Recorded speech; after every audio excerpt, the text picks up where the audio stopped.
want someone. What's the story about Amore? Would you like to know? Hello, welcome back to my channel. So I felt like now was about the right time to do this video because my A-level experience and my whole traumatic experience is over, and I haven't informed everyone about this. I hope, do you know what, like it's not on purpose that I haven't, it's just the fact that I haven't. I've tried and failed. If you've encountered me in the past couple of weeks, you probably know. If you haven't, you probably don't. Please don't be offended if I haven't told you yet. But obviously if you're watching this video, you've already seen the title. I am moving abroad. Fun times. I still can't believe I'm going. So I am moving to Holland. I'm gonna go study physiotherapy. It's a 4-year course. So I'm gonna be living in another country for 4 years. Can you imagine? Oh dear.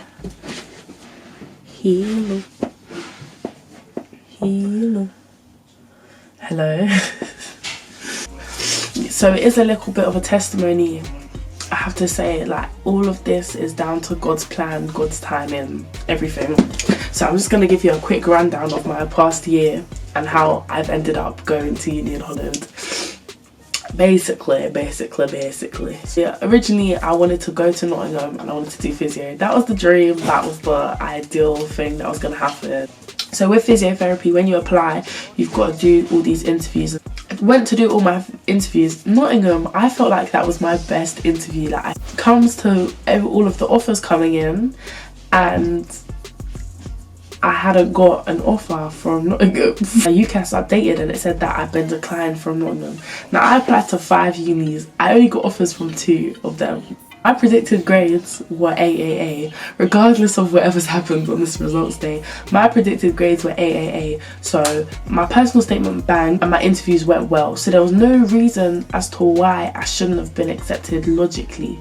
Now I didn't really tell anyone this because I found that mad embarrassing. Like, how am I not getting accepted to these unis? What's wrong with me? Do you know what I mean? And it's not like they were Oxford or Cambridge I was not getting offers from. This was like Southampton, Birmingham, Nottingham. I applied to Holland in, I think, January. Ended up just applying for the bands. I didn't really want to go, but just to be able to say, yeah, I applied to go uni in Holland, you know, I'm extra, I'm putting myself out there. I had no intention of going. I did not know how to go about applying to a uni abroad, to a course abroad. Like, I had no idea what I was doing. I was literally out of my depth. By the time I figured out how to apply, I missed the deadline for the application, so I thought, well, there's no point, but I just sent it off anyway. Then they sent me an email, online test, and an online like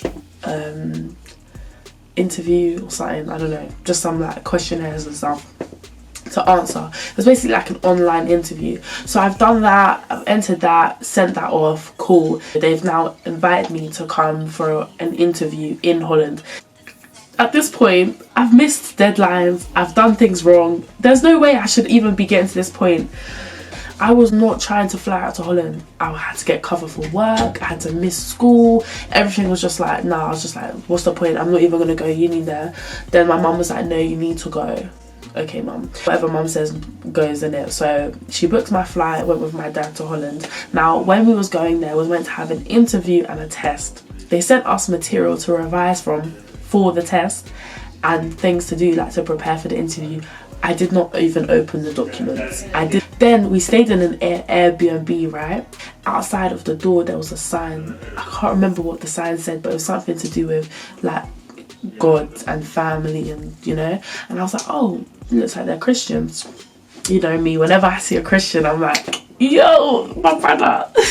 Answered the door. I complimented the sign outside. She was like, thank you, are you Christian? I was like, yeah. So obviously we started to connect on that, started to talk about that. You know, she showed us our room, asked us like why we were visiting. I told her I've got an interview at this uni. She was like, oh, good luck. I was like, what do you do? She was like, oh, I'm a physiotherapy lecturer. I was like, hang on, I want to do physiotherapy.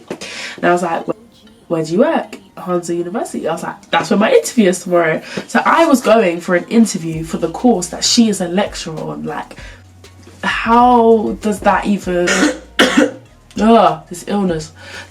How come I didn't know this? In the morning we was meant to wake up early and get the bus to go to the uni. I woke up so late I don't know what happened. I just woke up so late. And I still hadn't prepared for the test or the interview, by the way, which was meant to be in an hour from when I woke up. She dropped us to my interview. What a kind woman. Like, she did not have to do that. It was her only day of the week that she had off. So anyway, I did the interview, did the test, etc. Met all the people there.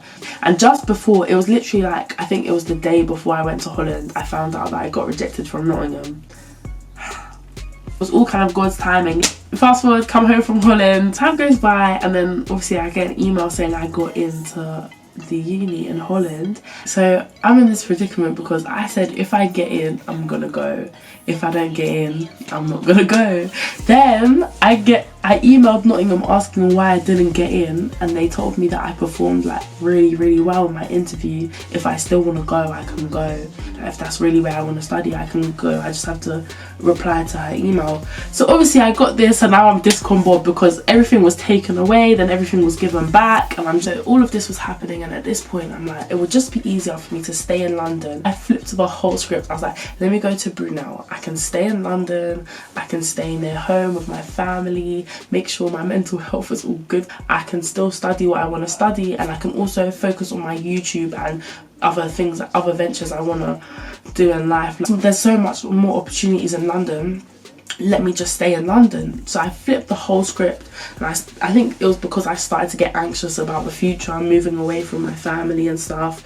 She loved us. Yeah, because I love them. I found Brunel and ensured Coventry. I was never gonna go there. I said if I get into Holland, I'm gonna go. I got in. I still said no, I want to stay here. Like, when I said that in my revision, God is literally making it so that I won't even get the grades to go uni in this country again. So this was the final day I was allowed to accept or decline the place in Holland, and I always say I would rather do something and make the wrong decision than not do something and regret not doing it. And if I didn't go to Holland this year, I wouldn't have been able to go because we're leaving the EU. The prices would have gone like, there was no way I'd be able to afford it. So yeah, I was like, cool, let me go this year. Just mad. I love London. I love my home and all my family and all my friends. Like, what if I don't get on with people there? What if I don't like the place I'm going? Like, it was just so much going on. And then I couldn't find anywhere to live. Now I am going to Holland, and the first thing I'm going to do is sort out this flipping housing crisis, yeah? The housing crisis in Groningen, I don't even know how to say it, but wherever I'm going in Holland, the housing crisis there is mad. It's a small student city. They don't have enough accommodation for the amount of people that are going to live there. Last year, I think about 30 students had to sleep in tents.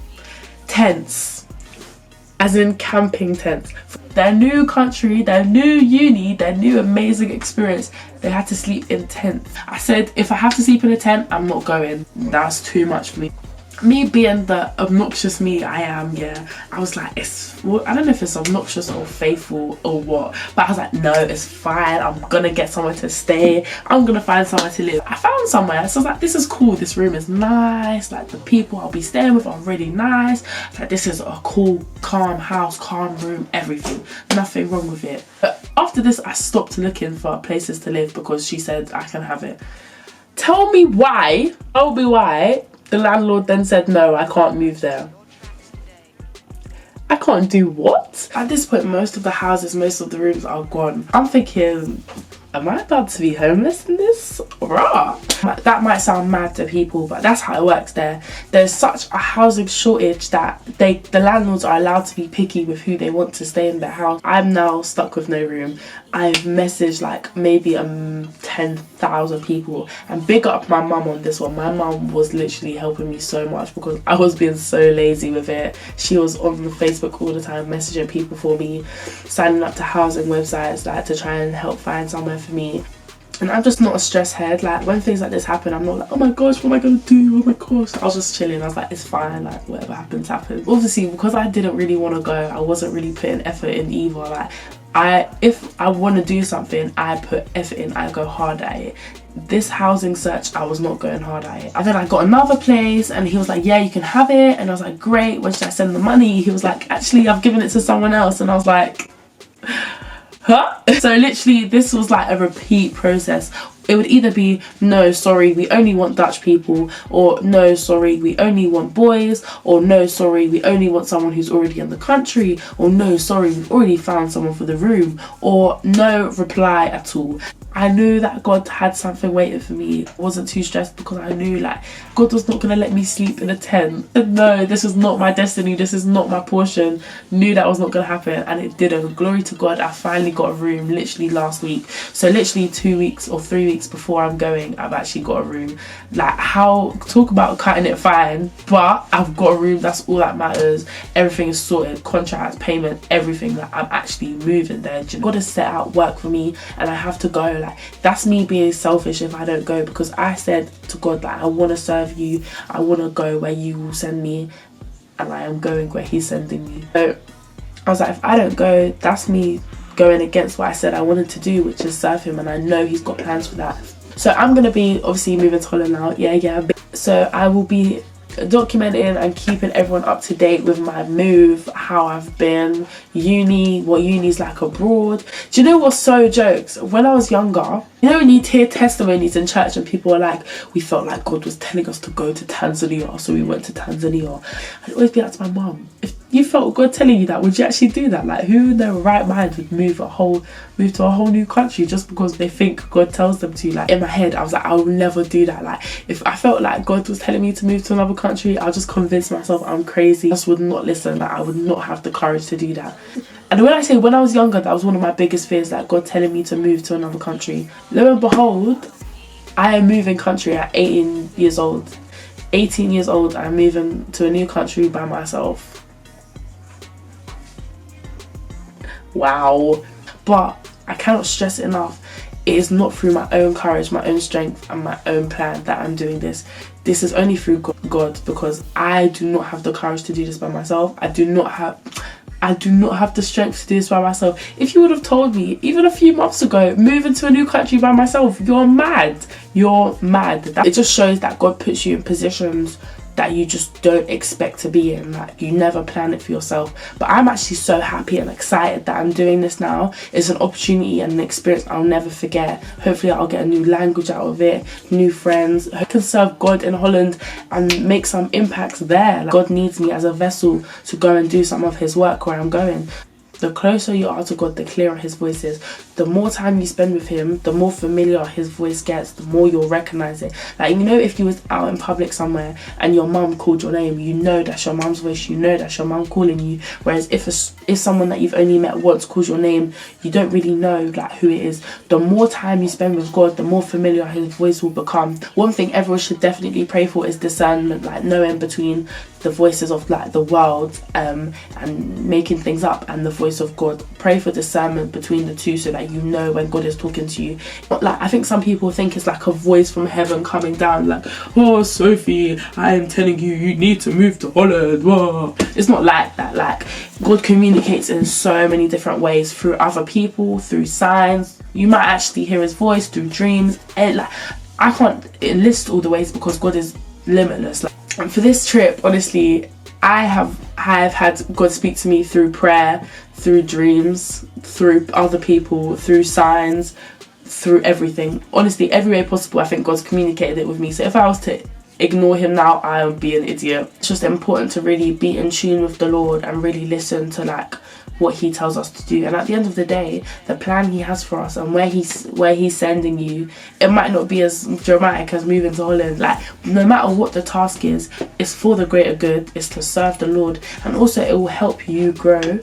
Like, his plan is greater than any plan we can ever have for ourselves. Like, any plan we can create, is made off of the things that we've seen in the world.